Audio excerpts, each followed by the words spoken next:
ঈশ্বরের ধন্যবাদ হোক, ঈশ্বরের নাম উচ্চীকৃত হোক, গৌরবান্বিত হোক।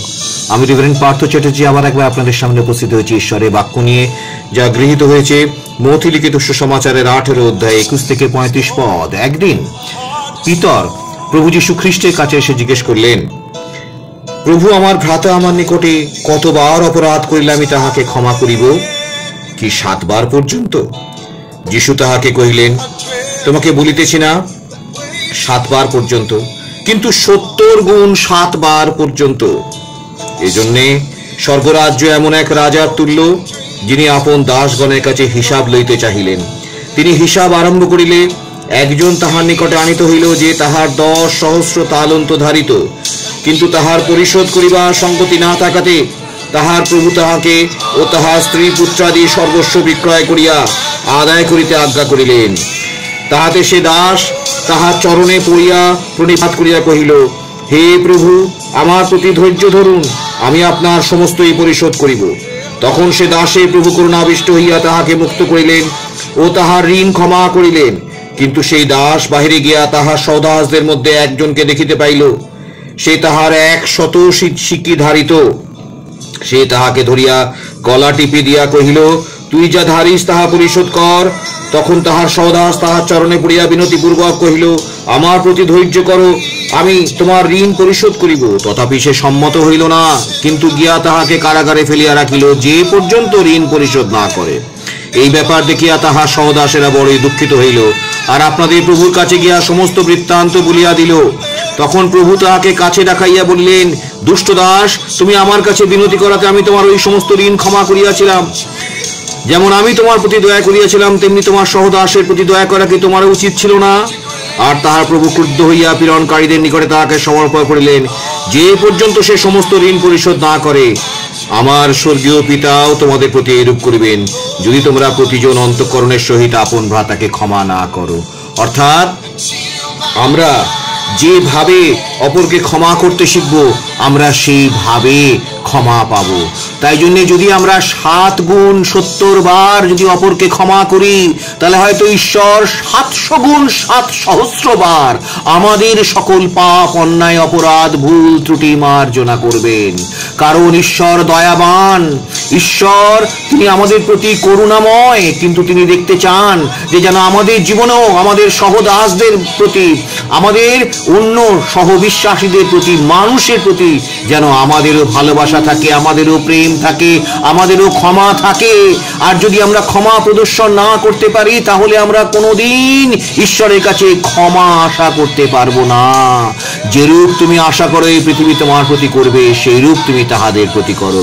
খ্রিস্ট যিশু এই সিক্রেট আমাদের শিখিয়ে গেছেন। তাই তার প্রতিটা বাক্য আমরা অন্তরে ধারণ করব, যে বাক্য হবে আমাদের চরণের প্রদীপ, আমাদের পথের আলো, আমাদেরকে পথ দেখাবে।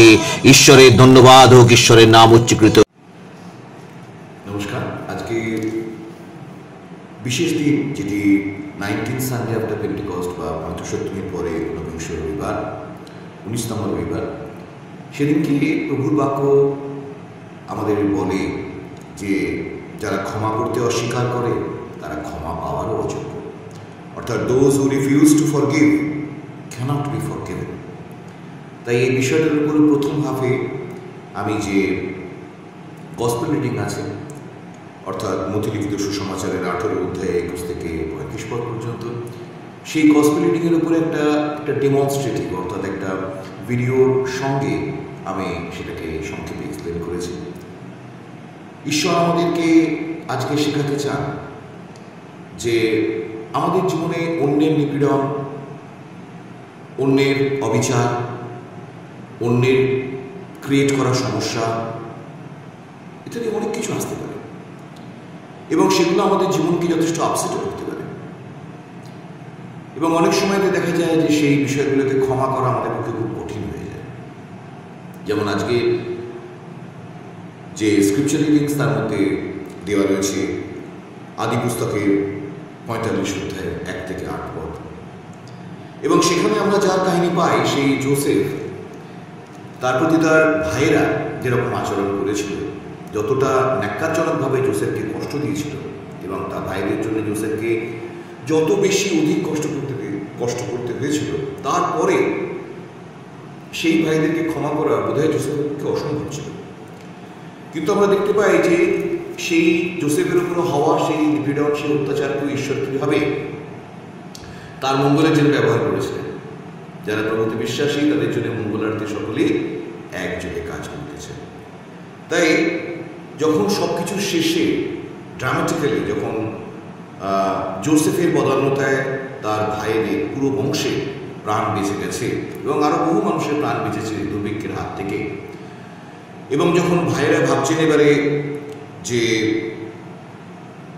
জোসেফ প্রতিশোধ নেবেন, এত ক্ষমতাবান মানুষ, এত কিছু অ্যাচিভ করেছেন, তিনি প্রতিশোধ দেবেন, তখন জোসেফ তাদের প্রতিশোধ না নিয়ে কেঁদে কেঁদে তাদের কাছে নিজের পরিচয় দিচ্ছেন। জিজ্ঞেস করছেন বাবা কেমন আছেন, বাবা রয়েছেন কিনা, বাবা বেঁচে আছেন কিনা, এবং ভাইদের সমস্ত অপরাধ ক্ষমা করে তাদের সকল যন্ত্রণা, তাদের দেওয়া যন্ত্রণা, দুঃখ, কষ্ট সব কিছু ভুলে গিয়ে তিনি একটা অদ্ভুত সুন্দর ফিলোসফিক্যাল কথা বলছেন এবং তিনি বলছেন যে প্রাণ রক্ষা করিবার জন্যই ঈশ্বর তোমাদের উপরে আমাকে পাঠাইয়াছেন। অর্থাৎ জোসেফ ঈশ্বরের পরিকল্পনা বুঝতে পেরেছেন যে ইসরায়েলি জাতির এবং বহু মানুষের প্রাণ রক্ষা করার জন্যে দুঃখ কষ্টের মধ্যে দিয়েও জোসেফকে সেই অজানা দেশে, সেই মিশরে ঈশ্বর নিয়ে গেছিলেন, যারা জোসেফের মধ্যে দিয়ে বহু মানুষ রক্ষা পায়। এবং এটা রিয়েলাইজ করার পর, ঈশ্বরের কার্য রিয়েলাইজ করার পর জোসেফ তার ভাইদেরকে সম্পূর্ণরূপে ক্ষমতা করে দিলেনই, উপরন্তু তিনি নিজের জীবনে ঈশ্বরের ওই অদ্ভুত সুন্দর কার্য দেখে তিনি ঈশ্বরকে ধন্যবাদ দিলেন এবং বললেন যে ঈশ্বর পৃথিবীতে তোমাদের বংশ রক্ষা করিতে ও মহৎ উদ্ধারের দ্বারা তোমাদেরকে বাঁচাইতে তোমাদের অগ্রে আমাকে পাঠাইয়াছেন। অতএব তোমরাই আমাকে এই স্থানে পাঠাইয়াছ তাহা নয়, ঈশ্বর পাঠাইয়াছেন। অর্থাৎ ভাইরা যে জোসেফকে অত্যাচার করে অনেক দুঃখ কষ্টের মধ্যে দিয়ে সেইখানে পাঠিয়ে দিয়েছে তা নয়, কিন্তু জোসেফ রিয়েলাইজ করছেন যে ঈশ্বর তাকে এখানে নিয়ে এসেছেন যাতে তার দ্বারা মহৎ কার্য সাধিত হয়। আজকে সুসমাচারটা তো ব্যাখ্যা করিয়েছি সংক্ষেপে। সুসমাচারে সেই দাস অনেক বেশি ক্ষমা পেয়েছিল প্রভুর কাছে, কিন্তু সে নিজে যখন তার ক্ষমা করার সুযোগ এসেছিল তখন সে ক্ষমা করতে পারেনি।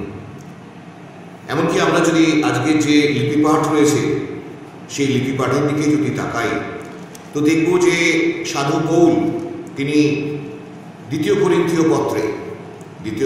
পত্রে তিনি যদি আমরা 1 অধ্যায় 23 থেকে 2 অধ্যায় 11 অবধি যদি আমরা দেখি তো দেখব যে তার উপরেও যে মণ্ডলীতে যে কষ্ট তাকে দেওয়া হয়নি এমন নয়, তার উপরেও কষ্ট দেওয়া হয়েছিল, তাকেও কষ্ট দেওয়া হয়েছিল, কিন্তু তিনি বলছেন, তিনি নিজেকে মণ্ডলীর কাছে উপস্থাপন করে তিনি বলছেন যে কেহ যদি দুঃখ দেওয়া থাকে, 2 করিন্থীয় 2 অধ্যায় 5 পদ, কেউ যদি দুঃখ দেওয়া থাকে তবে সে আমাকে দুঃখ দেয় নাই, কিন্তু কত পরিমাণে আমি যেন বেশি পীড়ন না করি তোমাদের সকলকেই দিয়াছি। অধিকাংশ লোকের দ্বারা তার দৃশ্য ব্যক্তি যে দণ্ড পাইয়াছে তাহাই তাহার পক্ষে যথেষ্ট। অতএব তোমরা বরং তাহাকে ক্ষমা করিলে ও সান্ত্বনা করিলে ভালো হয়, পাছে অতিরিক্ত মনোদুঃখে তার দৃশ্য ব্যক্তি কবলিত হয়।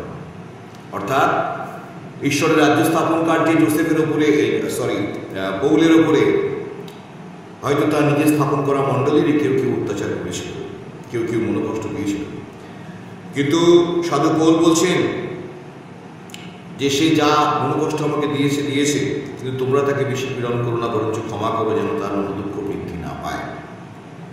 অর্থাৎ খ্রিস্টীয় জীবনে নিজে ক্ষমা পেতে গেলে অপরকে ক্ষমা করাটা প্রয়োজনীয়। যারা ক্ষমা করতে অস্বীকার করে তারা ক্ষমা পাওয়ার অযোগ্য। Those who refuses to forgive cannot be forgiven. কেননা মনে রাখতে হবে যে এই বিশাল মহাবিশ্বে আমরা যা দিই আমরা সেটা ফেরত পাই। তাই যদি আমি পৃথিবীতে ক্ষমা প্রদর্শন করি তাহলে অবশ্যই আমি ক্ষমা পাব।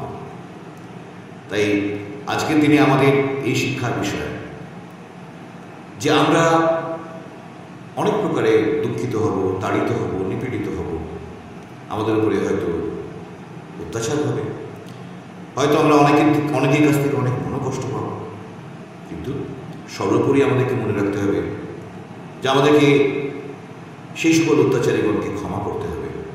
এমনকি আমিও আমার ব্যক্তিগত প্রার্থনায় যারা আমার জীবনে বাধা দিয়েছে, আমাকে যারা ঈশ্বরের সুসমাচার কার্য প্রচার করার কার্যে আমাকে প্রচুর বাধা দিয়েছে,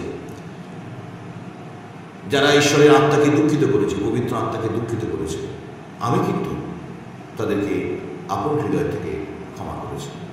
বাকিটা ঈশ্বর দেখবেন। পবিত্র আত্মাকে দুঃখিত করার, পবিত্র আত্মার স্রোতকে রোখার, বিঘ্ন উপস্থিত করার যে পাপ হয়, সেখান থেকে প্রার্থনা করি যেন পবিত্র আত্মা তাদেরকে রক্ষা করেন, পবিত্র আত্মা যেন তাদেরকে ক্ষমা করেন। কিন্তু আমি আমার তরফ থেকে তাদেরকে ক্ষমা করেছি যেন আমিও আমার জীবনে ঈশ্বরের কাছ থেকে ক্ষমা পাই। আপনাদের জন্যেও আজ ঈশ্বর একই কথা বলছেন। আপনাদের জীবনের দুঃখ কষ্ট থাকতে পারে, অত্যাচারে হিসাব থাকতে পারে, কিন্তু আপনারাও মানুষকে ক্ষমা করবেন যেন ঈশ্বরের কাছ থেকে ক্ষমা পান। ঈশ্বরের ধন্যবাদ হোক, ঈশ্বরের নাম উজ্জীবিত হোক। Amen, amen.